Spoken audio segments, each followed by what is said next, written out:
Orton's a pretty good character. I mean, all four characters you're showing at E3. ADR Alberto, he's excellent. Miz, of course.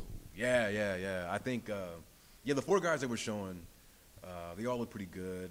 They feel good. I think Orton in particular. I mean, I guess he's got to. He's a cover boy this year. We've done a good job, not only with his model, but I think his moveset. Like he just feels like Orton, which leads to another thing that we've added this year. Those wake-up taunts, which is just a working title. We got to come up with a better name for them. But they're essentially special taunts you can perform in the game that will force your opponent to rise into like a groggy state. So you can, do your finisher or a springboard top rope, kind of whatever you want to do. But he'll basically feed up for you, which, you see all the time on programming, or he'll drop to the mat, start banging, his fist on the mat. We've got that in the game this year. And it just makes it. I mean, I get chills every time I see Orton drop to the mat and go to work. But we got a whole bunch of those taunts that you can give, and every superstar's can perform these special taunts. We've got generic ones, and then we've got ones that were created specifically for guys. But just like anything else in the game, if you want, you can give, Orton a diva taunt if you want. Yeah. Although he wouldn't appreciate that. Probably not. Yeah. I'm a big Miz fan. I thought his Miz's wake-up taunt was really good. Yeah. It looks pretty good. They got to do some work on it a little bit. Some things are off about it. But, yeah, it's good. I mean, or he does, That came out looking really good. So I really like the wake-up taunts. And I guess, lead into that, talking about more, gameplay changes. We've brought back the ability to store finishers. I've read on message boards, and, me and you have talked, just in private about this. And it seemed to be that something that, a lot of the hardcore guys have wanted back. So, we're bringing that back this year. You can store up to 3 finishers. But as of right now, it's, and again, things can change, but right now it's kind of set up where the number of finishers you can hold is dependent on that superstar's charisma attribute. The higher the attribute, the more finishers they can store, with the max being 3. So I think that, it's just kind of bringing the game. It's like we're doing something brand new with the game this year, but at the same time, kind of going back to the roots of what made the SmackDown series fun to begin with. So now players will be able to, if you want, one RKO after another RKO, followed by a punt to the skull. If you're John Cena, you can, attitude adjustment followed by the STF. We're just letting players, do it whenever they want. Once you have that icon, like you can hit it, whenever you like. There's no window that you have to do it, So I think it just makes the gameplay, it breaks it open a lot more, and you can kind of play as you want to play, as opposed to how we're kind of forcing you to play. Has the speed of getting your finisher been adjusted? Because I know in previous SmackDown games, specifically the early in the series, it was a race to the finisher, and once you hit the finisher, it was over.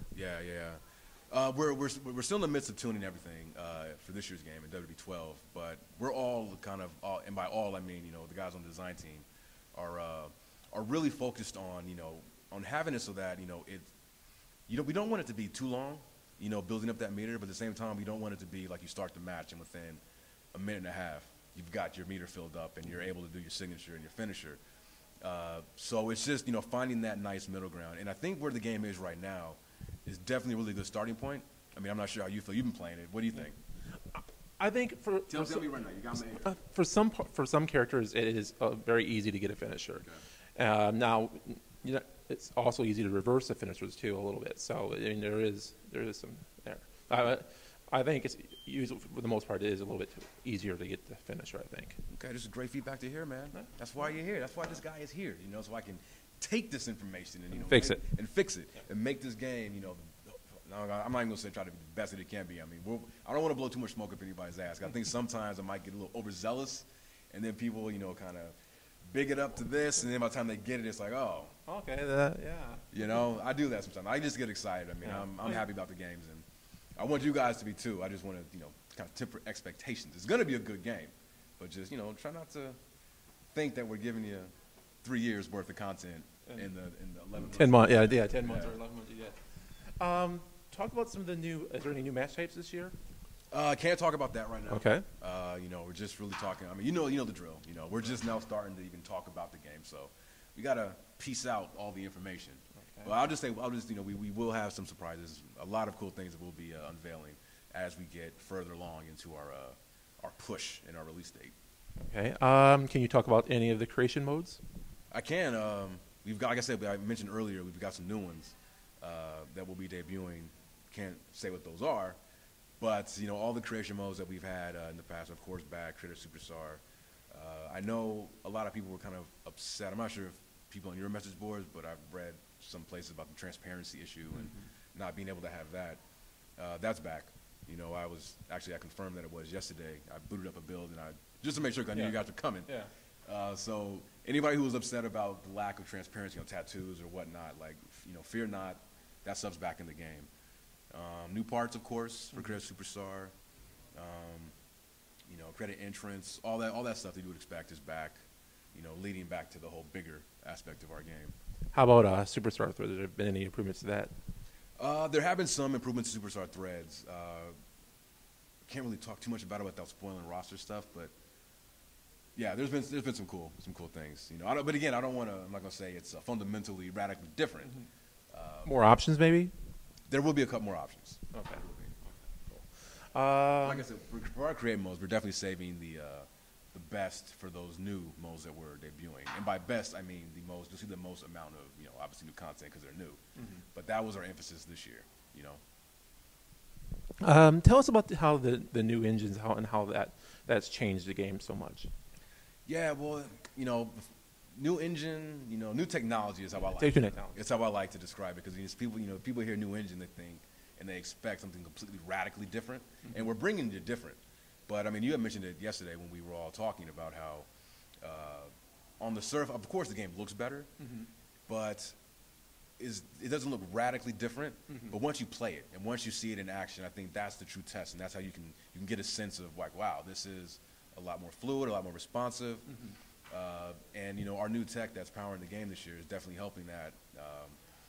The biggest change is that I think players will notice when they're actually playing it has to do with the animation blending.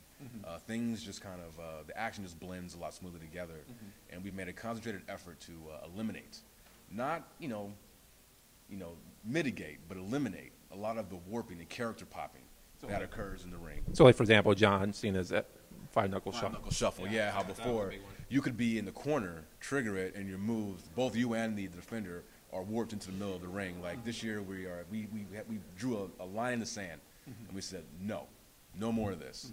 So I think when you play the game, I think it's one of those things, like a subtle change when you're playing it, but you do pick up on the fact that like, wow, like this just looks so much more fluid and realistic, and that has a lot to do with it. So like I said, I mean, the game looks beautiful. We got new cameras, new presentation to go along with it. But the true test is just getting that control in your hand and just playing it for yourself. I mean, that's what I think personally. So why the change from the right analog stick to the face buttons? Again, going back to our old kind of taking it back to its essence. We want to make the game more accessible, but at the same time not dumb it down or take away any functionalities that we've given in the past. We just looked at it collectively and we thought, it's like, yes, we've had the analog stick for the grappling for the past however many years, and it's worked.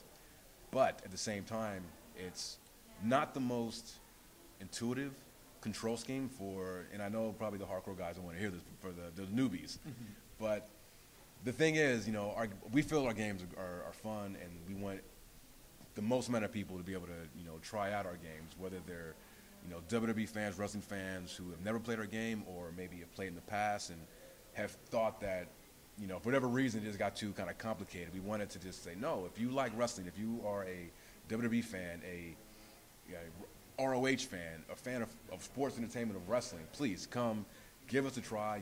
All of our main controls and actions are on the face buttons this year. I think it's just natural. Anybody who picks up a game for the first time, the first thing they do is start pressing those face buttons. I mean, I do it with any new game that I play. So I think that just makes the game that much more easier to just pick up and play and know that my grapples are on the A, my strikes are on the X, my Irish whip's on the B. And then not to say we don't use the right stick anymore, we still do. It's just not for grappling. You've been playing the game. Right now, the right stick's used for repositioning your opponent. Like if you're chain hold, you can flick it to go to another position. Use to pick guys up, turn them around. So left stick for navigation, right stick for opponent repositioning. Could that change before the final game, or is that pretty much set? think it's pretty much set, but I mean, you know, we've been focus testing it, and you know, I mean, we'll see. But I think for right now, like a lot of people seem to be enjoying it, the change. So I think it's probably going to stick around.